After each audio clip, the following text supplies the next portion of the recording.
जय श्री राम। आखिर बिहार के गया में क्यों नहीं उगता तुलसी का एक भी पौधा? क्यों ब्राह्मण कभी संतुष्ट नहीं होता? फल्गु नदी सिर्फ नाम की नदी है। क्यों कौआ हमेशा लड़ झगड़ कर ही खा पाता है? कौआ, तुलसी, ब्राह्मण व गाय को माता सीता ने क्यों श्राप दिया था, इसके बारे में कुछ लोग ही जानते हैं। आइए हम विस्तार से इसके बारे में बताते हैं। वाल्मीकि रामायण के मुताबिक वनवास के दौरान भगवान राम, लक्ष्मण और माता सीता पितृपक्ष में श्राद्ध करने के लिए बिहार के गया धाम पहुँचे। वहाँ ब्राह्मण ने भगवान श्री राम और लक्ष्मण को श्राद्ध कर्म के लिए आवश्यक सामग्री जुटाने के लिए कहा। इस पर भगवान राम व लक्ष्मण नगर की ओर सामान लाने के लिए निकल पड़े। ब्राह्मण देव ने माता सीता से आग्रह किया कि पिंडदान का समय निकलता जा रहा है।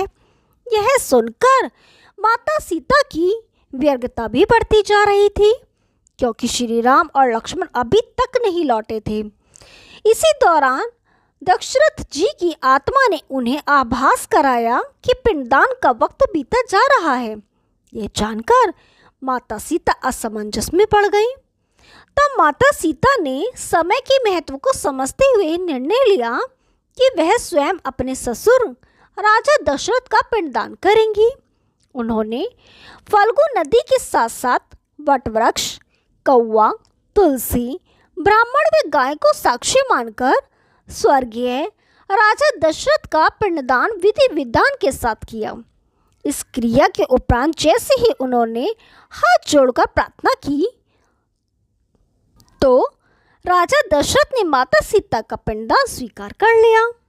माता सीता इस बात से प्रफुल्लित हुई कि उनकी पूजा दशरथ जी ने स्वीकार कर ली है।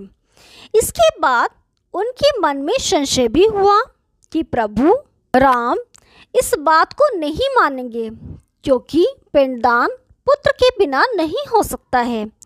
थोड़ी देर बाद भगवान राम और लक्ष्मण सामग्री लेकर आए और पिंडदान के विषय में पूछा। तब माता सीता ने कहा कि समय निकल जाने के कारण उन्होंने स्वयं पिंडदान कर दिया। प्रभु राम को इस बात पर विश्वास नहीं हुआ कि बिना पुत्र और बिना सामग्री के पिंडदान कैसे संपन्न और स्वीकार हो सकता है।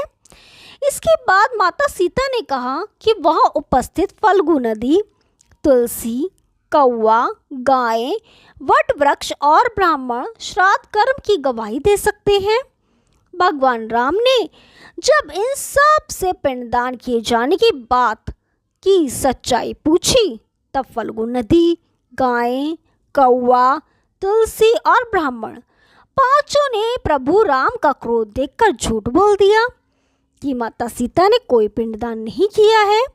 वट वृक्ष ने सत्य कहा कि माता सीता ने सबको साक्षी मानकर विधि पूर्वक राजा दशरथ का पिंडदान किया है।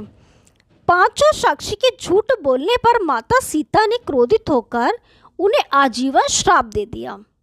फल्गु नदी को श्राप दिया कि वह सिर्फ नाम की ही नदी रहेगी, उसमें पानी नहीं रहेगा।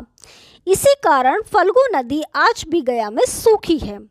गाय को श्राप दिया कि गाय पूजनीय होकर भी खाने के लिए दर बदर भटकना पड़ेगा। माता सीता ने ब्राह्मण को कभी न संतुष्ट होने और कितना भी मिले उसकी दरिद्रता हमेशा बनी रहेगी का श्राप दिया। इसी कारण ब्राह्मण कभी दान दक्षिणा के बाद भी संतुष्ट नहीं होते हैं। माता सीता ने तुलसी को श्राप दिया कि वह कभी भी गया की मिट्टी में नहीं उगेगी। यह आज तक सत्य है कि गया की मिट्टी में तुलसी नहीं फलती, और कोए को हमेशा लड़ झगड़ कर खाने का श्राप दे दिया। कौआ आज भी खाना अकेले नहीं खाता है। माता सीता ने जहाँ इन पांचों को श्राप दिया, वहीं सच बोलने पर वट वृक्ष को आशीर्वाद दिया कि उसे लंबी आयु प्राप्त होगी, वह दूसरों को छाया प्रदान करेगा। पतिव्रता स्त्रियां उसका स्मरण करके अपने पति की दीर्घायु की कामना करेंगी। जय श्री राम। यदि ये कहानी आपको पसंद आई तो वीडियो को लाइक कीजिए, शेयर कीजिए और चैनल को सब्सक्राइब कीजिए। हम आपके लिए ऐसी रोचक पुरानी कथाएं लाते रहेंगे। तब तक के लिए नमस्कार।